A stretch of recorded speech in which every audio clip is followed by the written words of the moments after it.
Good morning, good afternoon, good evening, wherever you are, whatever time it is. It's me, Stuart Watson, back hosting again because Mark Heath has he's obviously decided he doesn't fancy coming back just yet, and Andy Warren, I think, is fed up of me telling him what to do in these podcasts. So then there were two.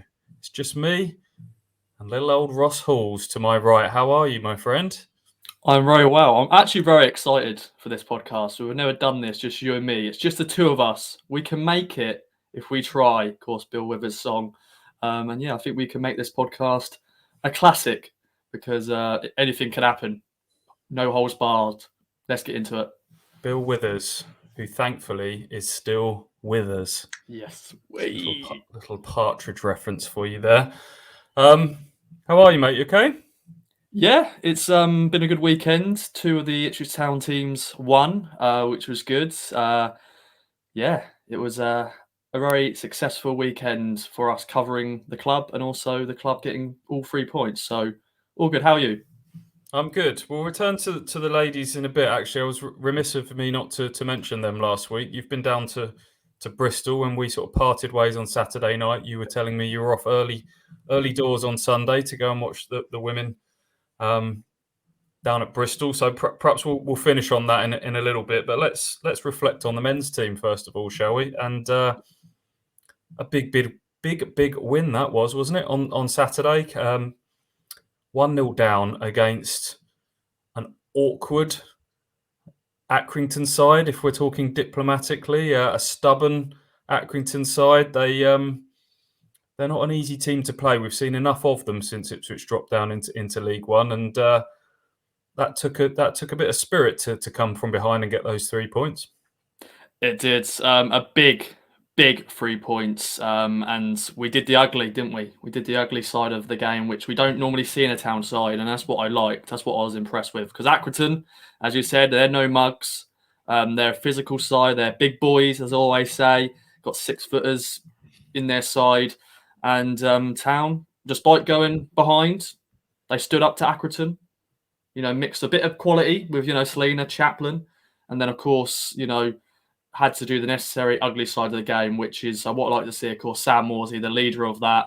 I'm going to quote Andy Warren here. He's the scrapper in chief in that midfield. And, of course, with his comments last time we played Accrington, I'm sure he wanted to get stuck in and get them 3 points. And that is what Town did, thankfully.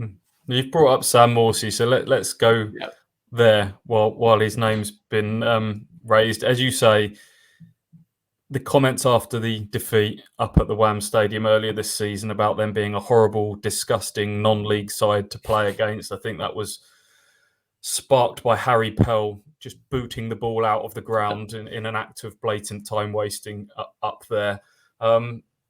I'm sure that those comments were discussed before the game. After the game, I was loitering down by the tunnel, as we do, to speak to Kieran Mckenna and a player. And in a bit of a quiet moment, I was earwigging on a certain Harry Pell, who was the winder-up in chief for Accrington Stanley, shall we say, on Saturday.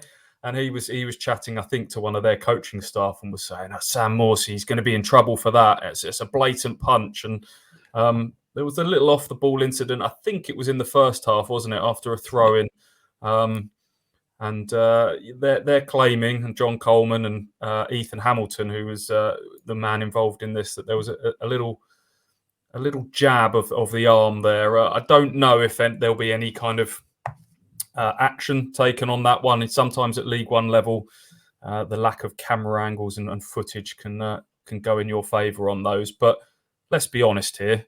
Accrington aren't in a position to be moaning too much about the physical side of the game. Well, they bought a few cheap fouls. They put it about themselves as well, don't they? So yes, Sam Morsey. I think most Ipswich fans will say good on you for kind of dishing it out a little bit back yourself. Did you have much of a view of that one? That was probably a bit further away from you, wasn't it? Yeah, because that was right near the dugout, weren't it? So I'm sure Kieran Mckenna had a good eye on that. But no, it's the other side of the pitch for me. And of course, we've all seen the clip. It's just one of those incidents where, JD had the ball, Janoy was going to throw it to Morsey, but then a player that Hamilton was then chasing it back to him, and of course they were just running. You don't know what I don't know what I do with my arm when I'm running, and it's just one of those where it just hits him, unfortunately. But I don't think there's nothing in it really. It's just one of those moments where you're like, oh, it doesn't look good on a certain angle.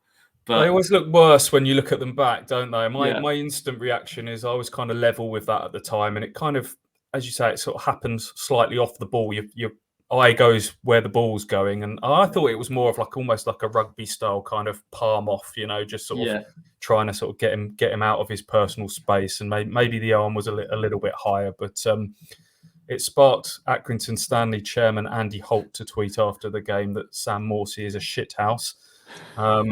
With some footage of that. He's since declared that he's disappearing off Twitter, which would be a shame if he does, because it's quite refreshing actually that a chairman like him is so open and honest on Twitter. But there you go. Emotions were high after the game.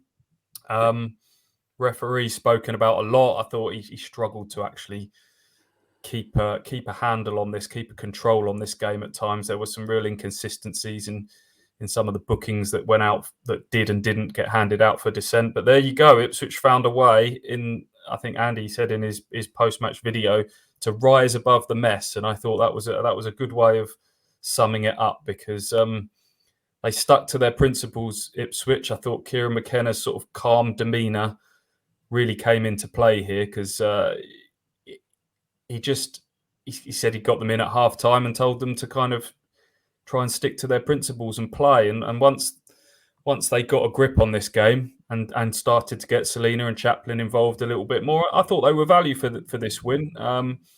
What did you think? Deserved overall? I think so. I think once, as I said earlier, we showed our quality, but also showed our necessary ugly side of the game, and we dug in deep, and we went behind, but then. It was a sluggish start, weren't it? We really couldn't get into the game. Accrington were doing what they do best, being very physical. But then when we went behind, I didn't feel we were going to lose this game. I felt we're going to get back into this, and we did that. And Selina, a great time pass. I remember just shouting, not properly shouting because I can't really do that, but I was like, pass the ball. But he timed it well, and Burns was there. Great run, cool and clever finish from Wes. And the question I'm going to put out to you, really, Stu, and the listeners, a big question from Kieran on the coach home yesterday, is Wes the best winger we've had who's been our player for a very long time? I can't remember the last sort of winger, out-and-out winger. Don't know. That's a good question. You think going back to the playoff season in the Championship, for the last time Ipswich have had a bit of success, and even then it was Jay Tabb and Paul Anderson who were workman-like wingers. Huge credit to the roles they played in that team, but they weren't of the Wes Burns mould, were they? If you remember, off the back of that season, the big question was, right, we've got to upgrade the wingers, and they tried to do that. Ainsley Maitland-Niles came in, Ryan Fraser, who obviously was excellent, but a lone player. So I can't think of anyone sort of jumping to my mind at this moment in time. I'm sure the listeners might have a few ideas on that one, but he's right up there in terms of the best signings from the summer, isn't he? Wes Burns took that goal very, very well. It was a massive minute in the game. You said there that you never felt like Ipswich, that game was going to get away from them. I admire your confidence, because I had some doubts at that stage. They'd gone behind, as you say, it had been a sticky start, gone behind, and then it's a huge save from Christian Walton. I didn't appreciate it at the time that he'd got his fingertips onto it, but he did. And if that had gone in, it was Matt Butcher, a big deflection off of Janoy Donasian after Ipswich had been cut open a little bit. And he tips it onto the bar, and within a minute, Ipswich Town counter-attack, exquisite Selina pass, as you say, cool Wes Burns finish, 1-1. And that completely changed this football match, didn't it? And just shows you the value of Christian Walton. If we're talking about sort of best players in positions for a number of years, I've seen a number of people saying that already he's looking like the best goalkeeper since Bartosz Bielkowski, isn't he? Yeah, I think so. I think I've even seen some people saying since Richard Wright, those sort of goalkeepers, even Kelvin Davis. But in, say, the last 10 years, he could be topping Bartosz Bielkowski right now, and hopefully he can be in this successful side. And to sign a Premier League goalkeeper on a permanent deal is unreal for League One. And, I know the fans were applauding him when he came out as a permanent Town player. And I'm sure he'll be saving us a lot of points throughout the rest of this season, because I think that is one position you need to have a strong keeper in. And he probably saved us in this game, because if that went in, my confidence would have gone low, Stu. I would have gone, game's dead. I don't think we're going to be able to come back in this game. Accrington will, keep behind the ball, won't let us out, and we would have lost. But thankfully, great save, and then Wes Burns to the rescue, get the equaliser. But then for me, I thought the rest of the first half was a bit scrappy, weren't it? I don't feel there was much really in it for both sides, really, was it? No, it was kind of, I guess both teams had flashes of doing what they tried to do. Accrington, I think, clipped the top of the bar from another set piece attempt. I thought Ipswich looked vulnerable at those scenarios. Cole Fuller, in his column for us today, has said I think 7 of Accrington's players were 6'2" plus. And then you looked at the Ipswich side, and you had obviously Selina and Chaplin coming into it. Lee Evans going off injured in the warm-up, which reduced the height even further, with Tom Carroll, who's not the most physical of players, coming into the midfield. Even across that defensive line, not huge. Even George Edmondson, nicknamed the Fridge, isn't a giant height-wise. He's broad, isn't he? So that was, and Accrington tried to exploit that, but credit to Ipswich, they stuck at the physical side of the game, and they earned the right to play. And then you hope that the quality shows, and that's exactly what happened with the first goal that we've talked about. The second goal as well, with quick thinking from Morsey from the free kick, cut back from Janoy, and great finish from Colin Chaplin. First of all, brilliant touch to kind of get it out of his feet in the box, and then a hammer finish high into the net. And he's on 8 goals for the season now. I think Burns is on 6, so that's a pretty good return for those 2 players, not out and out strikers. So I thought over the piece, Ipswich deserved these 3 points. In the second half, I thought they made it more of their type of game. They got Selina and Chaplin, who kind of played as almost double number 10s. They played very narrow, sort of in behind Bon, if we call it almost like an arrowhead attack, rather than sort of two wide men. So another little subtle tweak from Kieran Mckenna there. And I just thought their game management was a lot better second half. There was chances, if we're being picky, that Ipswich could have maybe sort of got more. Burns got into some really good positions on that right-hand side. He put a first-time shot over the bar, fluffed a couple of crosses, but over the piece, I thought they deserved that. Carroll had a shot saved, didn't he, from outside the box as well. And I didn't really feel that nervy over the last 20 minutes. As you say, there was one moment, wasn't there, when Ethan Hamilton put a left-footed free kick just a whisker wide of the post late on. John Coleman, their manager, said that was the loudest shout of the day inside Portman Road, and that tells you how far Accrington Stanley have come. I think you might be pushing the truth there a little bit, John, but he's got every right to try and big up his side, because they were unbeaten in 5 going into this. They'd beaten Rotherham, they'd drawn against Sunderland. And he's right, Accrington have come a long, long way. But I think this performance from Ipswich shows how far they've come in a very short space of time themselves under Kieran Mckenna. It gives a bit of confidence, doesn't it, that?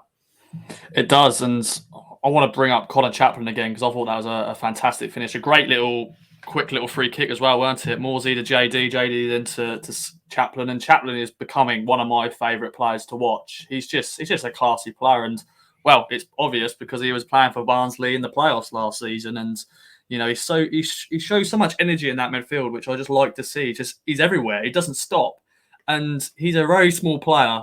And it was like, I'm sure you'd be looking up to all these big Accrington players. It's like a giants of Accrington versus the smaller Chaplin. I'm the same sort of height as Chaplin, so I'll probably know how he's feeling right now. But 8 goals from midfield, and he hasn't played as much, really, if you think about it. He, of course, had a tough start to life at Town. He had that injury, and then he had to come back into the team. He had to come off the bench, and I think all these goals have been pretty decent. The goal at Portsmouth was a good finish, and that's just good to see those sort of players who haven't had a great start to life at Town, but when he does play well, he plays well. And I know he's becoming a fan favourite for a lot of people. Colin Chaplin's song, I love it. Chappers, the nickname. But yeah, classy goal, and a well-deserved 3 points. And I want to give a shout out to a few other players have asked the rights to. I'm jumping ahead now, but like Wolfie, once again, he was immense, winning every ball. And of course, he had the battle up against these 6 foot players. Colby Bishop, big fan of Colby Bishop. He had to battle up against him, and he was winning pretty much every ball. He kept him quiet during the game. And then also KVY, I think he probably won't get mentioned that much, but he played a full 90 minutes, which is great to see. I know he's a professional footballer. That is what he should be doing every week, but you've got to give him some credit. 90 minutes, solid performance, got involved when he needed to, and fair play KVY. Yeah. Well, look, let's talk quickly about the changes to the team. It had been the same starting outfield 10 for 4 matches in a row. The Sunderland game before McKenna arrived, and that's kind of carried us through up until this point at the weekend. McKenna kind of hinted heavily in his pre-match press conference that now was the time to freshen things up, not in response to losing at Bolton, because there was a lot to like from that performance, but just because he knows he's got a strong squad, a deep squad, and I think a bit of man management just to try and make everybody feel involved. I think the phrase he used was to keep the pot boiling. Colin Chaplin is someone I think has made it pretty clear behind the scenes that, I think in a respectful way, but I'm itching to play here. I want to play. I'm pretty sure, knowing Bersant Salina's personality, that he will have been the same. And you look at those two, have played loads of championship football. They haven't come to League One to sit on the bench, have they? So James Norwood could probably feel pretty aggrieved to drop out after scoring 4 goals in 6 games, but he wanted to try something different, adapt to the challenges of Accrington, and you have to say it paid off. Chaplin and Salina are completely different types of players. As you say, Chaplin's this kind of dynamo whose sort of raw enthusiasm just rubs off on everybody, and Salina is a bit more, goes for long spells in the game where he's quite quiet, but you just always feel that he's got that moment of magic in him. And we saw it with the assist. He put a free kick just past the post. He had another shot from outside the box that was pushed away. I think he had a through ball that would have been a carbon copy that we saw for the goal for Macaulay Bonne that was inches away in the second half. So it was nice to see them two sort of take their chance, really. The other changes, I should say, were enforced. You mentioned Kane Vincent-Young. He came in because Matt Penny's got a bit of I think it's a hamstring niggle, nothing too major, but he came in on the left-hand side, which we haven't seen him do that a great deal for Ipswich during his career so far, but that is where he'd been playing for Colchester for a long time before he arrived here. And there were some little flashes of the step-overs and the direct running of Kane Vincent-Young of old, wasn't there? I think that's an interesting experiment. We're talking a lot about the left side being somewhere that Ipswich need to strengthen, but they might just have a little look at Kane, certainly over the next few games. We'll see.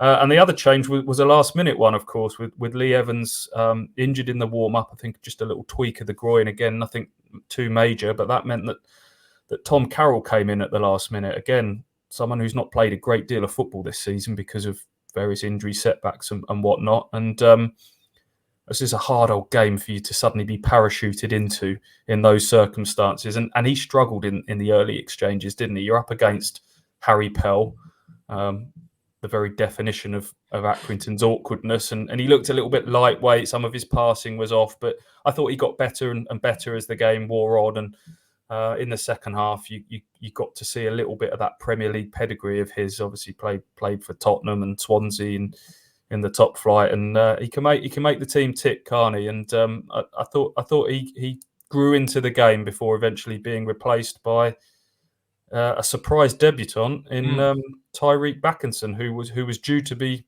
watching from the stands for this one, but at the last minute, get your tracksuit on and ends up getting on the pitch. Yeah, I'm sure he wasn't expecting that at all. I don't think no one was. I was very much late to the party. I don't really check Twitter that much, prior to the kickoff, because I'm just busy chatting to people and catching up with people. Shout out to one of our listeners, Simon, who came over to me and went, he wasn't impressed with me with my Rihanna shout last week on the podcast. So sorry, Simon, but good to see you.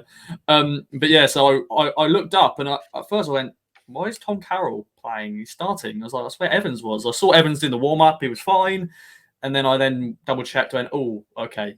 He had to come off injured or in the warm up. And Backerson got his gloves on, looks a bit skinnier than I first thought. He's a big boy as well, which I'm sure this was a sort of game he probably was loving, really, playing up against these giants of players.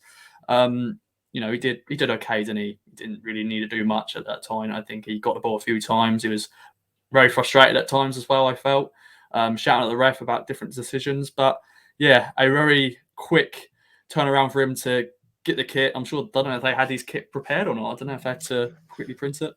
I think he didn't arrive in Ipswich till sort of late on Thursday to finalise the deal. And I think he had one training session, McKenna said, on Friday, and was still sort of, he wanted him to kind of settle in, get to meet the lads. And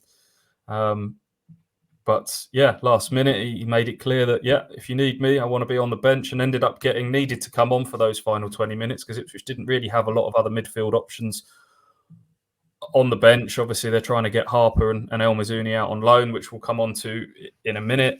Nolan is not fit at the moment. So yeah, on he came. I thought he looked on the brief cameo that we saw. Languid was the word I used. I've seen sort of comparisons from Bristol City fans to say there's a bit of J. Emmanuel Thomas, a bit of jet about him in terms of sort of, he's got a bit of a laid-back swagger about the way he plays. I thought you could see that at times. For someone who's 6'3", I don't think you'd be describing him as a powerhouse central midfielder, but looks someone that would be quite happy to take the ball in tight areas. And I'm sure he'll delight and frustrate in equal measure from everything I've read and heard about him, and the little bit we've seen thus far. So interested to see a bit more of him going forwards.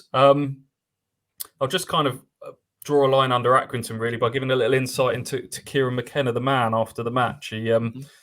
He's very calm. He's very measured.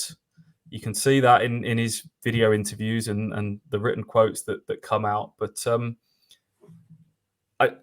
he came over at the end, and Ethan Hamilton had done the post-match press conference for Accrington, and Ethan Hamilton loitered for ages to go and speak to Kieran Mckenna. He'd been his youth team manager at Manchester United many years ago.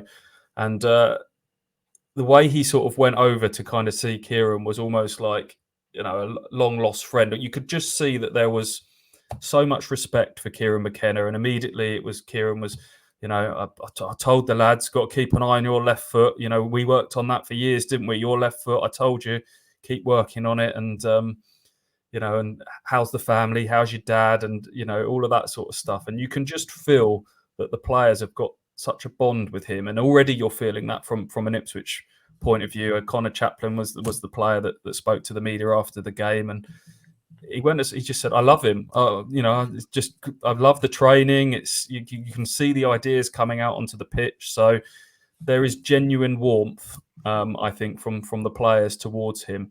And that's lovely to see. And I just think his whole sort of calm, considered demeanour, both on the touchline and the way he talks to the media afterwards, and clearly the way he deals with players is so nice to see. And it just makes me feel like Ipswich are in really sort of good hands at the moment. I don't know how you feel about it, and what the fans you speak to. Are they all aboard the Kieran Mckenna train? Yeah, Kieran McKenna's balmy. I mean, I think they're just impressed with how honest he is, and I'm sure it's a dream for yourself and Brennan Wally at BBC Suffolk and all the other people who speak to him after the game, because he's honest, isn't he? He tells you what it is. He lets you know what is in his head about what he was doing there, why he played this, and that is just a dream for anybody. And I think the fans are just loving that. And he was able to have game management as well, which unfortunately Paul Cook didn't really have much. But no, I think I've been impressed by him, and hope this continues. 3 wins out of 4 for Kieran Mckenna. Fantastic start. I know we had the disappointment last week at Bolton, but thankfully he was able to back it up. And we love playing against these big teams, don't we? Because before, when we play these, we're like, oh God, here we go. It's going to be a slugfest. We're going to lose. But so far, 3 out of the 3 big boys we played, we've won them all. So times are changing, which is good to see.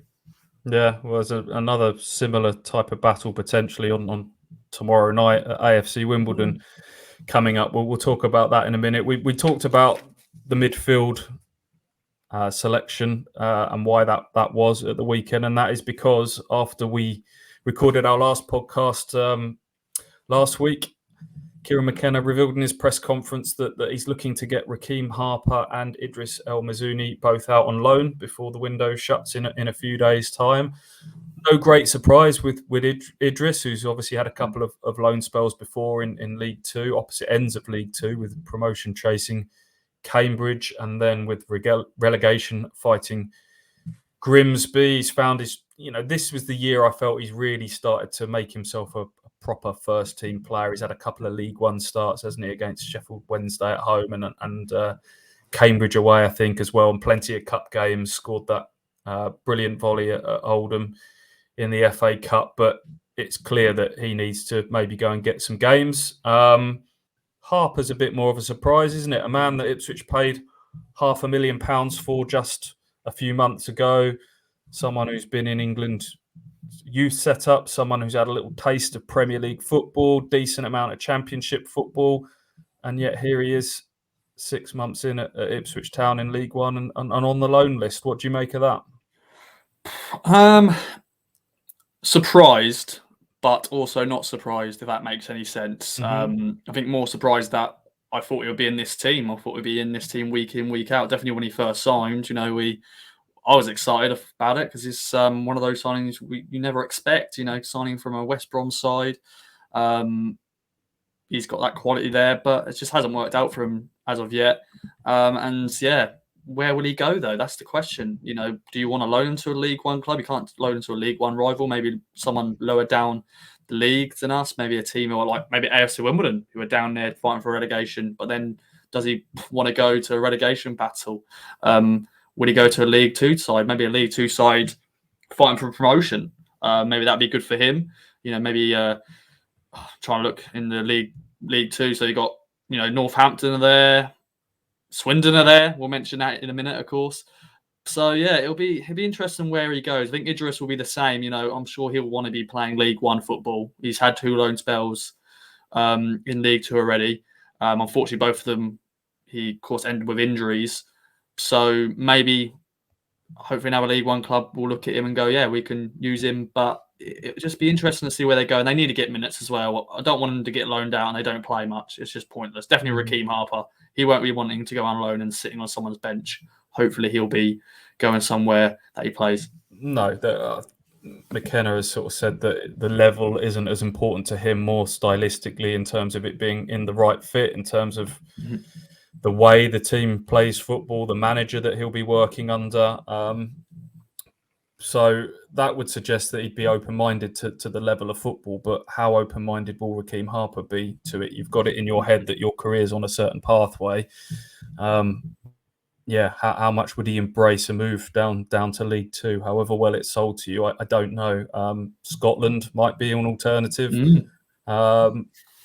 Possibly even abroad. Who knows? I'll be intrigued to see how that pans out for those two, especially Raheem Harper. But Kieran Mckenna, I thought, again, just dealt with that. So I say maturely, just in the way that any manager should do, really, just makes it very clear that you're doing this to maximise your game time so you can come back. You're very much in my thoughts, in my plans for pre-season. Just send them away, not feeling like it's a punishment, but we're doing this for a reason. So I thought, again, that was a really good insight into his man management and the way he sort of dealt with that in the press conference last week. It was another impressive moment for me, for a young manager.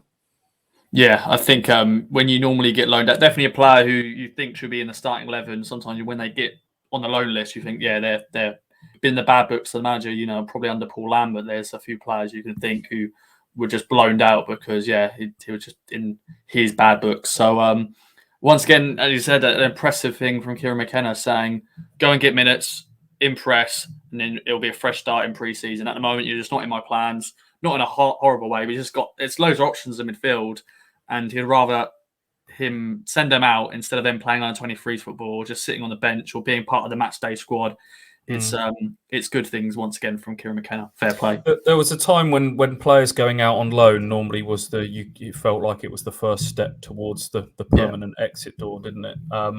There's enough examples in recent years now of Ipswich players who've gone away and come back stronger and become established. Luke Wolfenden, Flynn Downs is another one. So really, you should be sitting down and using those as examples to these players to say that this is what can happen. I guess we can use this conversation as another little hook to move on to Tyree Simpson, who is someone who has gone away on loan to Swindon in League Two. 11 goals in 28 starts and 2 substitute appearances, including one in a 1-1 draw against Bristol Rovers on Saturday. And then really out of the blue, the club put out that he's been recalled on Sunday, yesterday.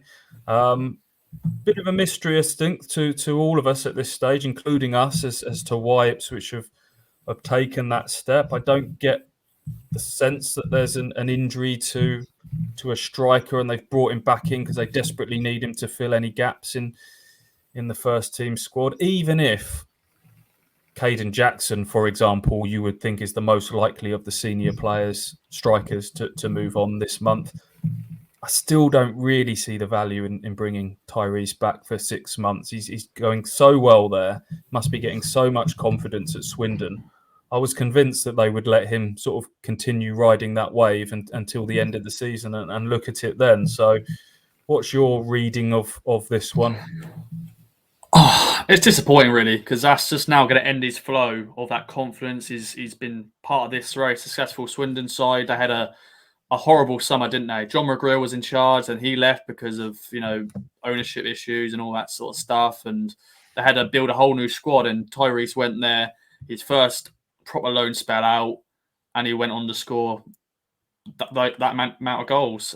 Playing with Johnny Williams, good old Johnny Esther, as he used to be called. And he's done so well in League Two. His first proper bit of senior men's football. I know he's had a few appearances for Town, but it's an opportunity for him to play. And now it's just been ended. Now, my reading in it is maybe he'll go to a League One club on loan, possibly. Or are Town going to sell him? That would be the question. Because, if you think about it, Kiefer Moore, he got loaned out to League One, didn't he, with Barnsley? And, of course, he went on to score for fun for them. And a lot of Town fans are thinking, we can't even score a goal. Why have we got a player who's scoring goals? We recall him, and then we sold him for a good profit, of course. But, I was very baffled to see that news. I thought, why would you end that flow of just him playing well, playing part of a team? He's going to be part of a promotion team, hopefully. Swindon are currently 6th in League Two. So that would have been a great time for him to be part of a successful side, have a nice little promotion on his CV, hopefully. But now he's been recalled, and I'm sure Swindon fans are devastated because they've lost a striker.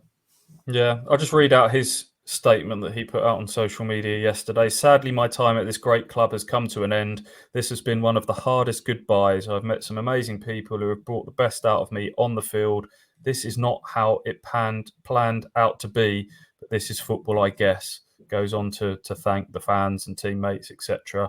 Swindon will always have a place in my heart until next time. So read into that what you will. Is this a play from Ipswich to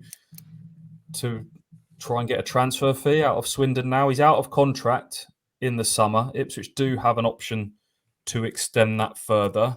Maybe Kieran Mckenna just wants to have a look at himself over the next few weeks, months, and then decide whether he fits into the long-term plan. A lot of questions to still be answered on that one. One of the first things that people thought when he got recalled is, well, that must mean that there's a striker injured or on their way. James Norwood was one that obviously got spoke about because he was dropped at the weekend, although he did come on. My understanding of that, as per the story that we put out yesterday, is that James Norwood will be remaining an Ipswich player beyond the end of this month. We know he was transfer listed by the club's hierarchy earlier in the season. He was kind of quietly allowed to sort of slip back into the picture when the goals had dried up and Paul Cook had just been sacked. We know what he's done since then. 4 goals in 6 games. And McKenna likes him a lot. Norwood likes McKenna. Norwood has always wanted to stay, even through the height of the transfer listing and everything. I think that maybe surprises people, but he likes it here. He likes the area. He wants to stay on. And despite there being a queue of clubs that would take him in a heartbeat, 7 of them that I listed in that story, from what I gather, Preston, the highest in the Championship. They've had Connor Wickham recently, but he's now gone at the end of a short-term deal and has signed for MK Dons.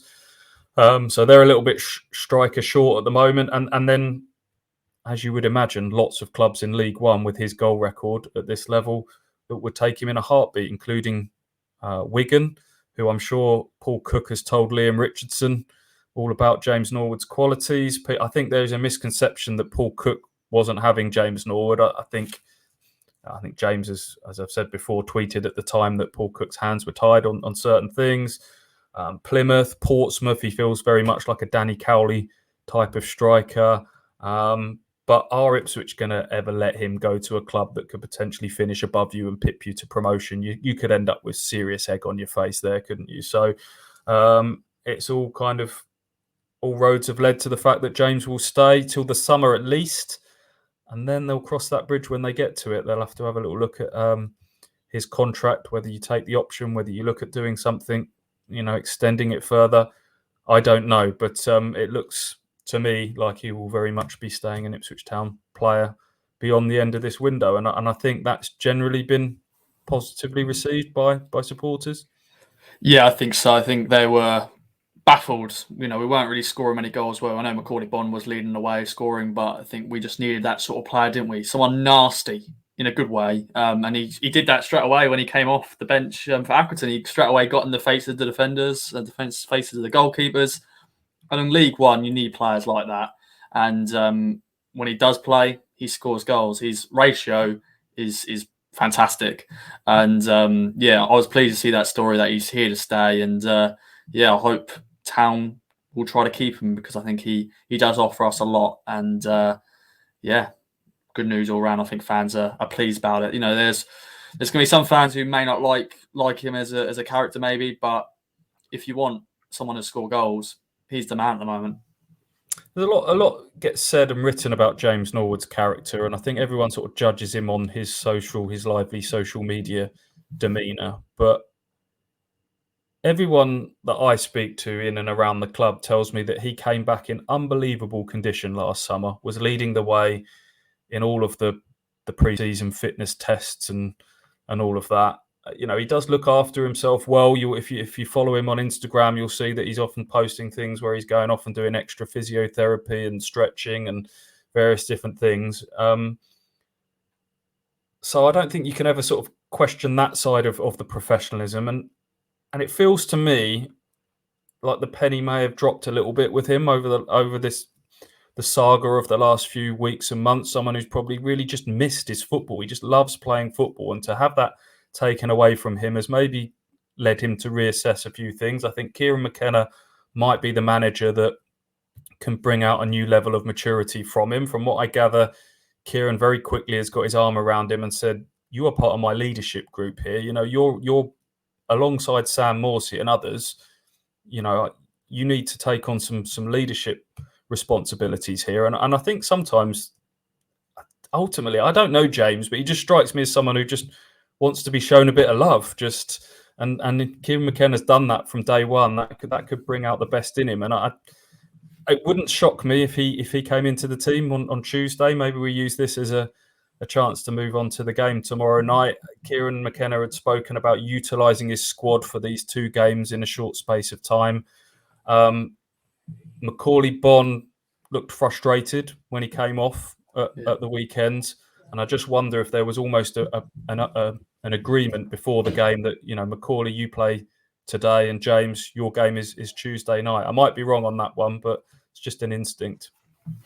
Yeah, I think so. And I think Norwood, of course, he was probably disappointed that it was dropped. Maybe maybe McKenna just went hit, just had a little break here. You've had a lot of games, a big, a few weeks where you've come into the team out of nowhere and played full 90 minutes for most of them. And going against AFC Wimbledon side, maybe that will help him. And we need a revenge, don't we, AFC Wimbledon, after that late equalise at the end of at the start of the season, and of course that 3-0 defeat at Plough Lane last season, which was dearie me, Stu, you were there, but I know fans at home watching on iFollow, it was not a good watch, and of course that was the start of the now famous Demolition Man, wasn't it? Yes, it was that game, wasn't it, that kind of sparked those comments. The record against Wimbledon has not been good since relegation. I think very early on, when Ipswich got off to that really good start, I remember Norwood and Jackson both scored really late on. If you remember Jackson, I think it was a Scoos kind of lobbed pass over the top, last minute winner from Caden Jackson, 2-1. But they haven't beaten them in 4 meetings since then. Couple of 0-0 draws, that 3-0 defeat that you mentioned. And then they managed to let a 2-goal lead slip at Portman Road early on this season. If you remember, I think Piggott scored a penalty and Burns got another straight after half-time and somehow managed to draw that game, conceded a last-minute goal. So, yeah, maybe some wrongs to right against AFC Wimbledon. They're another team that wherever they are in the table, which invariably is down towards the bottom, scrapping, they're always a potential banana skin, aren't they? So, how are you feeling going into this one?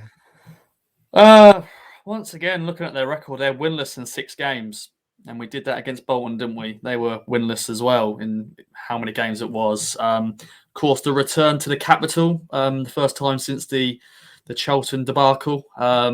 So it should be an interesting evening. I think everyone loves a London away day. I think it's an opportunity for a lot of fans to go to for an away game. Of course, it's normally the golden ticket because there's not many tickets sold for this game. So that away end is going to be packed. Yeah, 1,100 tickets were snapped up within 30 minutes, and then Wimbledon, I think, to manage to find a few down the back of the sofa. I think another 100 or so more, which again were snapped up really quickly. So 1,200 Ipswich fans will be there at Plough Lane for the first time. It was weird going there when it was no fans there during the COVID season. That was the night when I think a few Ipswich fans managed to get on top of the flats overlooking the pitch. Even Andy Warren got a nice shout out from them that night. But I'm looking forward to seeing fans in there and Ipswich fans enjoying a new stadium. Definitely. I just want to quickly go back to the game on Saturday. Once again, a decent crowd. We were wondering after the PR campaign, the Portman Road, pack out Portman Road, like how many fans will come back. It was over 20,000 in the stadium, which is great to see. Once again, in League One, that is incredible numbers. And, fans at the end of January when people are, hanging on for their pay slip at the longest of months. Post Christmas, that's a decent crowd, that isn't it? That was I was impressed by that. Yeah, and of course now we've had a few away games as well. We had Bolton last week, then we've got Wimbledon, then we've got a trip to Sheffield Wednesday, and I'm sure a lot of fans will be doing Wednesday as well. But yeah, I'm looking forward to Plough Lane. I was lucky enough to go there in December for the women's team. But there's a nice little setup there. Although we found out that parking and everything else, getting there is a bit of a pain. So town fans who are going, plan accordingly because it's a tricky ground to get to, but I think they will enjoy the setup and it's a new stadium for a lot of people to tick off the list. So enjoy. Yeah, great to see Wimbledon back at their proper home again in South London. You can't actually see the stadium. You kind of when we were driving around before, you're thinking, well, the stadium should be here, and it's just completely enclosed by flats. It's around the sort of site where I think the Greyhound track was around there and stuff. But once you get into it, that's a smart stadium actually. So enjoy that trip, town fans. Hopefully we can get another result here. 3 wins from 4 under Kieran Mckenna. Can they go again, Ross? The gap, that was a big win on Saturday because it kept the gap at 8. And you don't want it getting much bigger than that, do you? But some other results went our way over the weekend, didn't they? So we've been waiting for this momentum to finally kind of snowball. It's kind of, we've had some of these moments in the season before, haven't we? And it's just gone a little bit flat. Is this the time that things really start to get going? I hope so. I don't think Town fans want to put their hopes up too much. I think they're just going to take it game by game. Just looking at Wimbledon's results, their home form is pretty good, sorry to say. Of course, a lot of them are draws. 2 back-to-back home 0-0 draws against Portsmouth and Morecambe, and then as a 2-2 draw against Fleetwood. So a lot of draws there. So my think is maybe a draw will be a good point, but I want to go for a win still. I think I'm positive. I think Kieran Mckenna will back this up. He'll get back-to-back wins once again, which we struggled under Paul Cook. Only one under Paul Cook. Kieran Mckenna was able to do that in his first 2 games. And I want us to get rid of that trend of not beating a team who are winless in how many games. So hopefully they can turn up against Wimbledon and get a good 3 points. And, on paper, the run of fixtures we've got aren't too bad. Sheffield Wednesday will be an interesting one, but we've got the win against Accrington, good 3 points. Now Wimbledon is another 3 points that we really need to get. Yeah, as you say, sort of winless in, I think it's 7 all competitions from Wimbledon, but 3 straight draws going into this one. They drew at Burton at the weekend. They led 1-0 and ended up drawing 1-1. Before that, they'd gone 5 matches without scoring, so they don't score a lot of goals. They're down there, I think, a point above the drop zone. Year after year, they've kind of stayed up by the skin of their teeth. If Ipswich have got any ambitions of getting themselves back into this promotion mix, I think this is a game they need to win. Earlier in the season, I'd have really worried about this sort of game. Here we go, 1 step forward followed by 2 steps back. But Kieran Mckenna just gives me confidence that he's thought about these 2 games in isolation. I think he's already got a plan for Wimbledon before they'd even kicked off against Accrington Stanley. Interested to see how much he shuffles the pack, especially what the combination of those front 3 players will look like. Sonny Aluko will come back into things. He was absent at the weekend because his partner had given birth. So congratulations to him. But he was in good form as well, wasn't he, before dropping out at the weekend? So there's some serious options there for McKenna. Backinson now as well to take into account. So quietly confident going into this one. I'll go for a 2-0 Ipswich Town win. I'm basically replacing Hutchie here. I'm going to copy you, or we're just in sync. My thinking behind 2-0 is, we were 2-0 up against them at Portman Road, and of course then we lost and we drew 2-2. I feel this time we're going to be 2-0 up and we're going to cruise the rest of the game, and we'll get a nice 3 points, a nice clean sheet for Christian Walton as well. Nice 2-0 win. And 3 points, all happy for Town fans leaving the capital. So, yeah. Good. Positivity reigns. I have to mention this, Ross, before we have a brief chat about the women. Guess who scored for Colchester at the weekend? Well, I got a lot of messages during the game when this happened, and I knew straight away when I had so many notifications on WhatsApp and then people atting me on Twitter. And I went, he's done it, and he's gone and done it. Miles Kenlock has scored for Colchester. He never scored for Town. 100 and just over 100 games, I think, all competitions for Ipswich. Never scored. Bags on his debut for Colchester United. A massive 3-0 win away from home at Salford at the weekend, which they really needed because they've got dragged into some serious trouble at the bottom of League Two. Have you seen the goal? I haven't actually, which is... bad on my part, but yeah. He stabs in from close range. Luke Chambers, who'd opened the scoring himself before posturing and posing in front of the home fans, he met a corner with his head, and Miles Kenlock was there to stab home virtually on the goal line. So delighted for him because he's obviously not had a great deal of football for a little while, but there you go. That's Colchester down the A12. But our attentions are on Ipswich. Ipswich Town's men are at AFC Wimbledon tomorrow night. Tell us about the ladies then. They got themselves a good win down at Bristol. Yes, good trip, by the way. Nice little trip down to good old Somerset. I think it's based in Somerset, Kingsham, whatever. And yeah, it was a good win. So I think that's apparently whatever that is. But no, it was a good win. Plenty of goals. Lucy O'Brien, 18 years of age, scoring a hat-trick. What was the score? 5-2. Sorry, forgot the scoreline. They won, but yeah, there's a score there. But yeah, 5-2. Lucy O'Brien with a hat-trick. Paige Peake scored a header, which is rare, actually. She scores a lot of free kicks, but she's pleased she scored a header.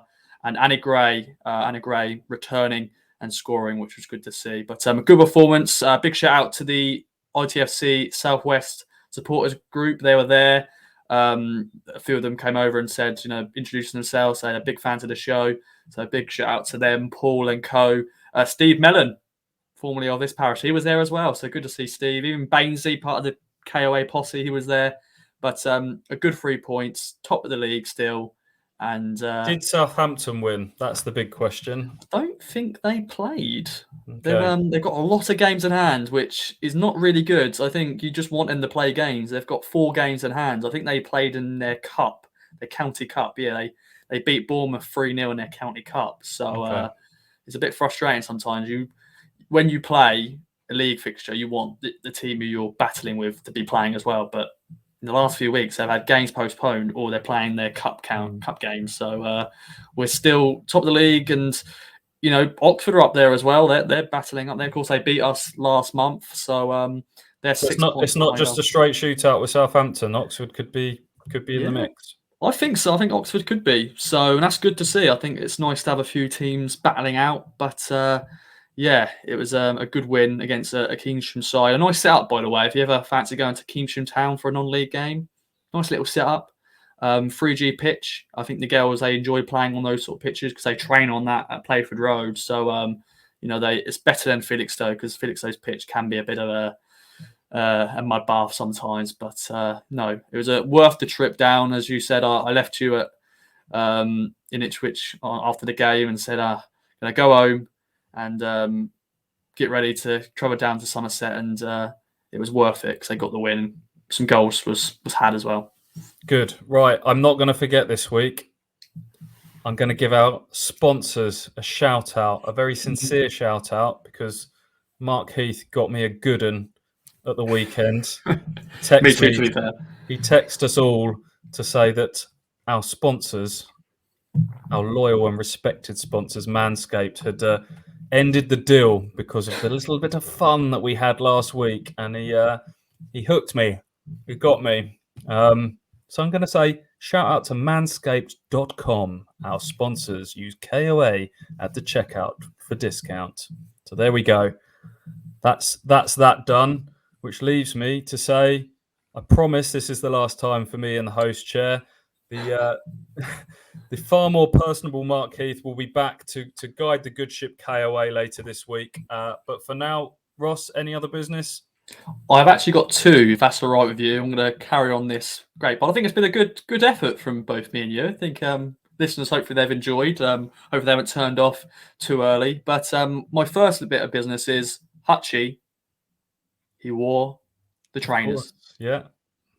And we won. So the question is, will he wear them on Tuesday? So we shall see. I'm sure we'll let the listeners know if we have won, and if he is wearing them, then fantastic. If he isn't wearing them, we lose. Then we're going to have some words, I think, with Hutchie, aren't we? I'll make sure he wears them. Don't you worry about that.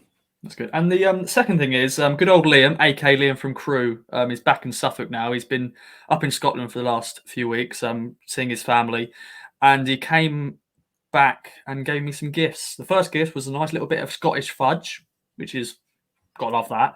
I haven't ate it all yet. And he also got me this. I'm going to show the listeners, and if you on audio, I'll let you know what it is. But if you are watching video, he got me a Ross County scarf. The Staggies.